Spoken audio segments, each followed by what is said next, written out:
सोने की घड़ी, तहरीर नंबर 1810। उनका पीऊँ किताबों के बीच में एक घड़ी जगमगाती दिखाई दी। घड़ी की चमक दमक से मालूम हो रहा था कि वो सोने की है।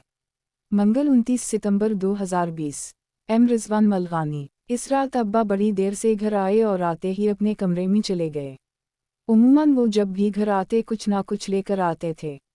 इस बार वो खाली हाथ थे।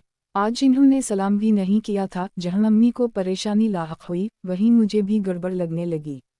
मैं उठकर अब्बा के कमरे की तरफ जाने लगा तो अम्मी ने मुझे हाथ के इशारे से रोक दिया और खुद बढ़ गईं।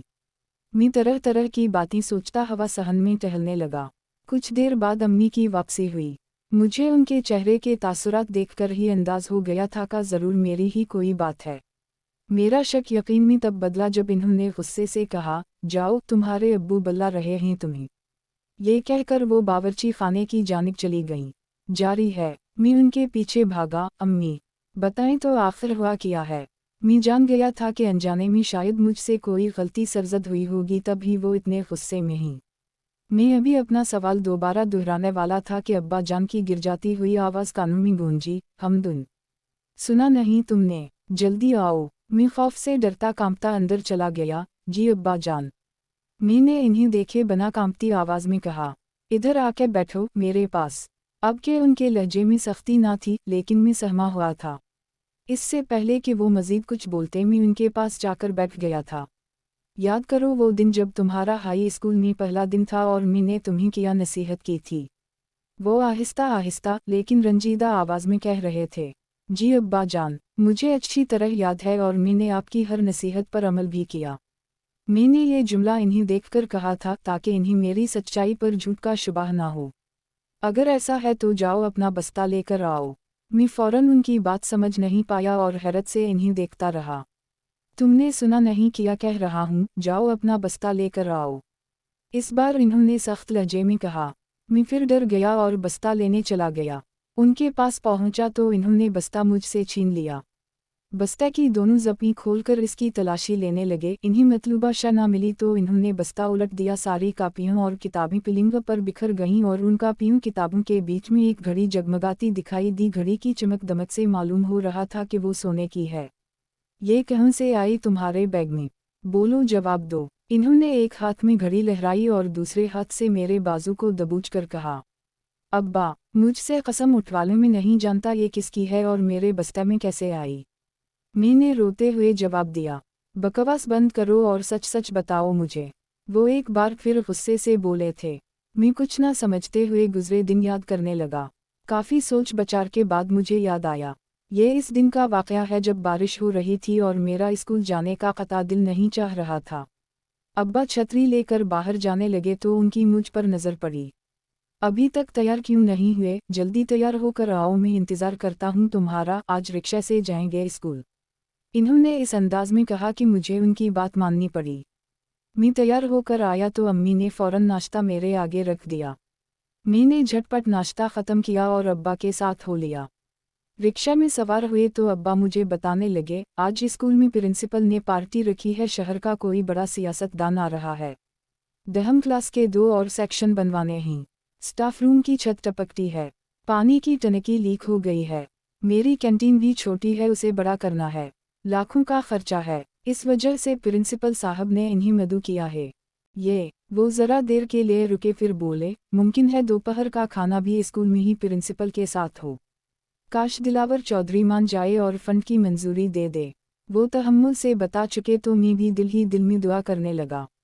अब्बा जान गुज़श्ता बरसों से इस सरकारी स्कूल में कैंटीन चला रहे थे।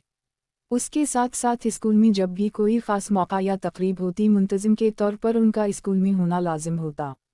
हम स्कूल पहुँचे तो मुझे अब्बा जान ने असेंबली के लिए घंटी बजाने का हुक्म दिया और ख़ुद प्रिंसिपल ऑफिस चले गए। वापस आए तो उनके हाथ में लिस्ट थी। मैंने इस लिस्ट की बाबत पूछा तो बताने लगे कि ये पकवान तैयार करवाने हैं। वो बताते ही कैंटीन चले गए और मैं स्कूल से लेट आने वालों लड़कों के नाम एक फ़ाइल में नोट करने में लग गया। प्रिंसिपल साहब ने यह कानून बनाया था कि स्कूल की हर क्लास का मॉनिटर अपनी बारी आने पर ये ड्यूटी सर अंजाम देगा।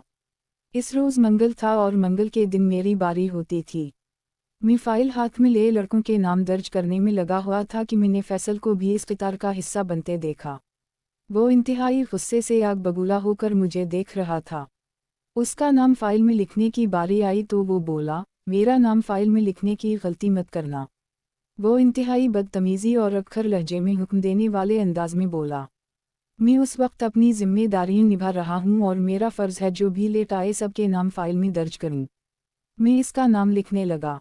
उसका नाम लिख चुका तो उसने मुझे उंगली खड़ी करते हुए कहा, तुम्हें तो मैं देख लूँगा। वो कमरा जमात की तरफ बढ़ गया और मैं बाकी तालिब इल्म के नाम लिखकर फाइल प्रिंसिपल साहब के दफ्तर पहुंचाकर क्लासरूम में दाखिल हो गया। शशमाही इम्तिहानात सर पर थे, सबको अपनी अपनी फ़िक्र थी।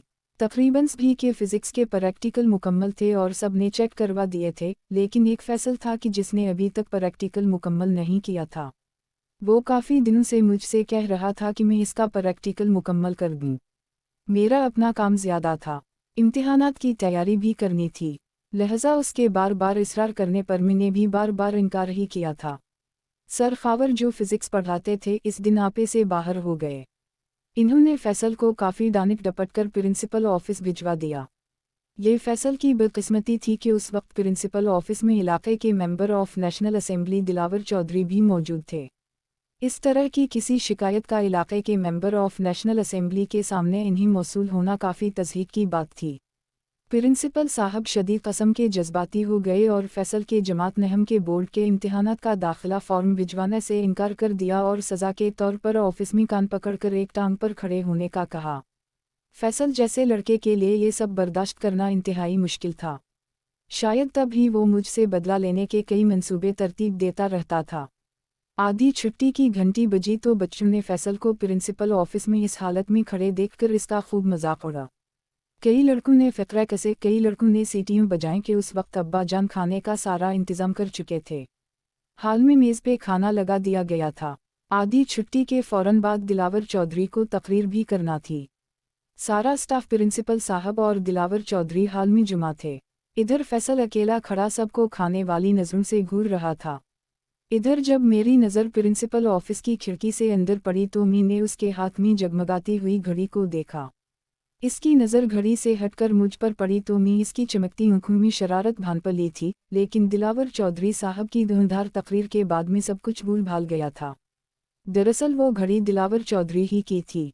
प्रिंसिपल ऑफिस के साथ मुत्तसिल वाशरूम में जाते हुए वो अपनी घड़ी उतार कर टेबल पे रख गए थे। हाल में जाते हुए भी शायद वो घड़ी पहनना भूल गए थे। उसी का फ़ायदा उठाकर फैसल ने आधी छुट्टी के वक्त ही वो घड़ी मेरे बैग में डाल दी थी।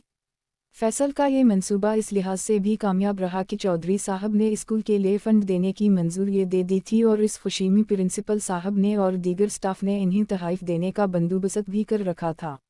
एक हाथ से तोहफ़े वसूलाम करते और दूसरे हाथ में मोबाइल पकड़े उसे कान से लगाए वो अगली मीटिंग में आने का कहकर रवाना हो गए। उसी हड़बड़ी में शायद वो बिल्कुल भूल गए थे कि उनके हाथ में सोने की बेशकीमत घड़ी भी थी। फैसल घड़ी मेरे बैग में डालकर 9:11 हो गया था। मेरी बदकिस्मती के इसके निकल जाने के बाद अब्बा जान ने मुझे प्रिंसिपल ऑफिस भेजा कि मैं अलमारी से टिश्यू बकस ले आओ, मुझे ऑफिस आ